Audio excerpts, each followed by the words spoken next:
Dear friends and followers, welcome back to my channel and to, well, a different scenery than usual. Good morning, greetings from the beaches of Puerto Rico.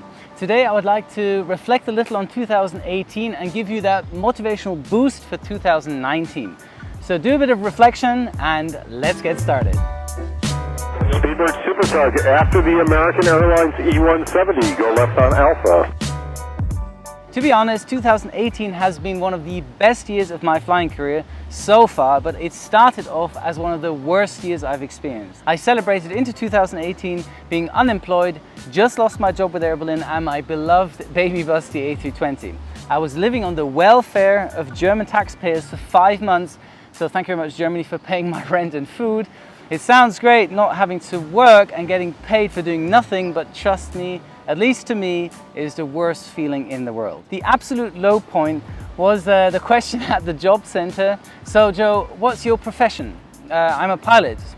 Okay, long pause. Anything else you can do? Well, to be honest, I knew the job center couldn't really help me find a job, as that's the last place airlines reach out to. But by law, I had to go by and get my work status updated to unemployed receiving unemployment benefits. Nevertheless, I applied like all my other colleagues from Munich to the Purple Blue airline, although knowing the conditions were, well, let's say the least, not as good as Air Berlin. I admit that job would have kept me in a very comfortable position, home-based Munich and remaining on the A320. I went to the interview and totally nailed it. They seemed happy, I was happy, and then they said, Joe, just go outside for 5 minutes to give us some time to discuss. I got back in. Joe, you don't fit our criteria. What? I was gutted. All my other colleagues passed except for me. Later I found out that the from Air Berlin absolutely hated me for doing this. My year couldn't have started off worse.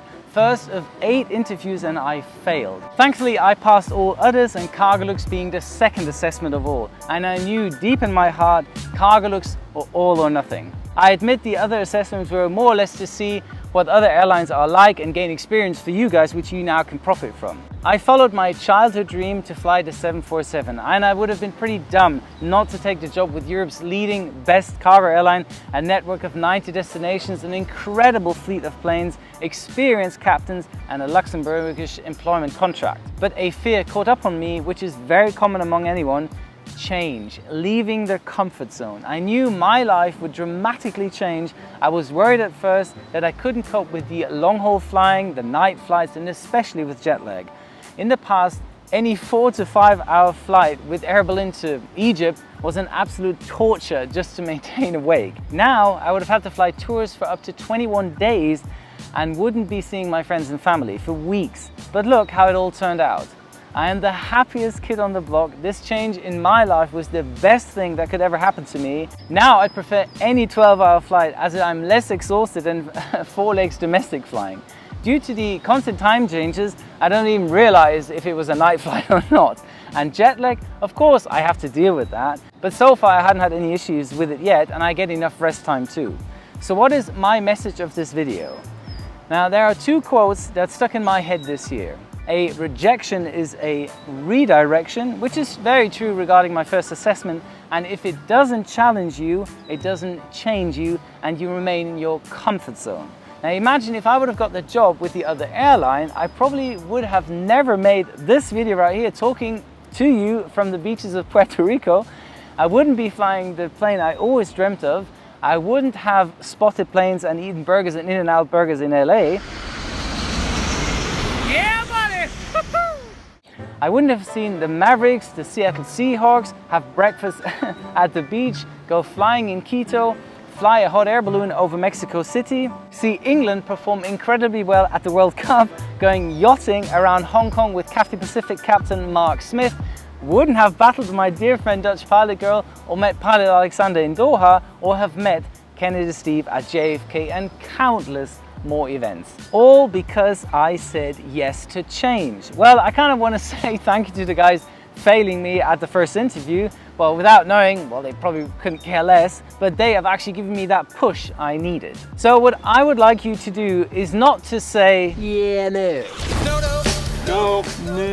You're always making excuses. No means no. When's the last time you did anything fun? And do more of that. Yes! Yes! No. You say no to life, and therefore you're not living. Every time an opportunity presents itself, you will say... Yes. I'm not saying lend someone $1 million or fly a plane with no fuel. I'm saying be more open to change. If you always say no to any given opportunity, that to me is a loss, because you're not willing to step out of your comfort zone. Now you say, that's easy for you to say, Joe, you've got an amazing job where awesome opportunities present themselves each day.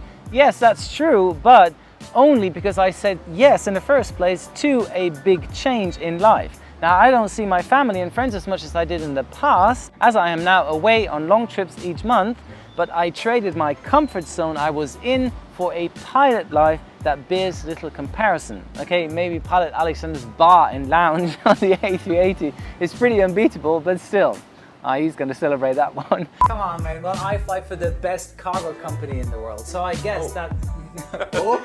So I guess that... Oh. Where does it say oh in this?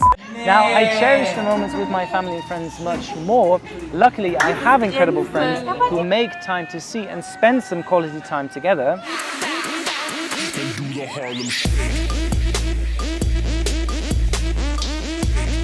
I have to plan my life much more in advance as I did in the past. This here, for example, shows my Christmas celebration with my family on the 24th via FaceTime. We celebrated obviously a few days earlier, but that is also a change my parents had to adapt to. And good things very often come with a sacrifice. You then adapt to your change and realize the sacrifices you made weren't that bad after all.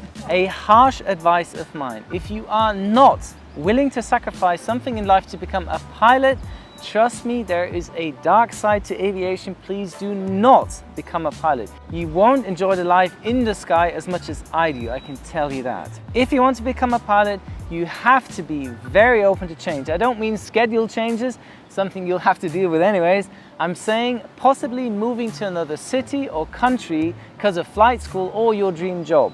Changes come with the job description. It is not always this glamorous pilot lifestyle how many promote it on Instagram. If you are struggling with the financial aspects, go in baby steps. Get your private pilot license first to actually see if you like doing this for the rest of your life, and if you love it, save the money to afford a commercial pilot license and find a smaller carrier to earn and save money for the ATPL license.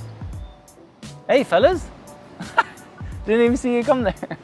Look at Swaney Martin and me. We work like crazy on smaller propeller-driven planes to gain experience for our dream job. Why does everyone want to immediately fly for a big airline? Start off small and work or fly your way up. Work for your dream job and don't wait for the airline to call you up after flight school. Ready to fly our 737s? It ain't gonna happen. Every pilot I've spoken has had to struggle at least once in his career to become an airline pilot. Among my pilot friends, only 1 out of 20 has had the straight line career from flight school directly into the Airbus cockpit. Everyone else had their bag to carry, said yes to pilot jobs in piston-driven planes just to make that change in life, gain valuable hours in the sky to get closer to the airline job. Heck, I know a pilot who worked as a tennis coach on the side just that he could afford his apartment, although flying for a little charter airline. He's now a captain on the 737, so if he can, so can you. I had to Airbnb out my apartment like crazy for 2 years just to have a little money on the side after monthly debt payments. If I can, so can you. So your task for today is, I want you to set up a checklist or a change goal list, what you want to change and achieve in 2019. Most importantly, write your goals down, including time and date and how you're going to achieve them. Visualize it and plan your own success story to make it a fulfilling and worthy year of 2019. Go easy on yourself, baby steps, don't overdo it and then be disappointed if you didn't succeed. Rome wasn't built in one day, neither is your personal success story. And do you know who the person is you have to work with for changes in your life?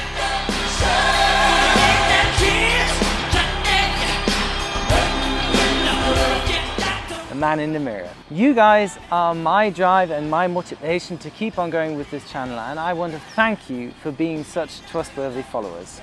Happy New Year, wishing you all the best, your Captain Joe.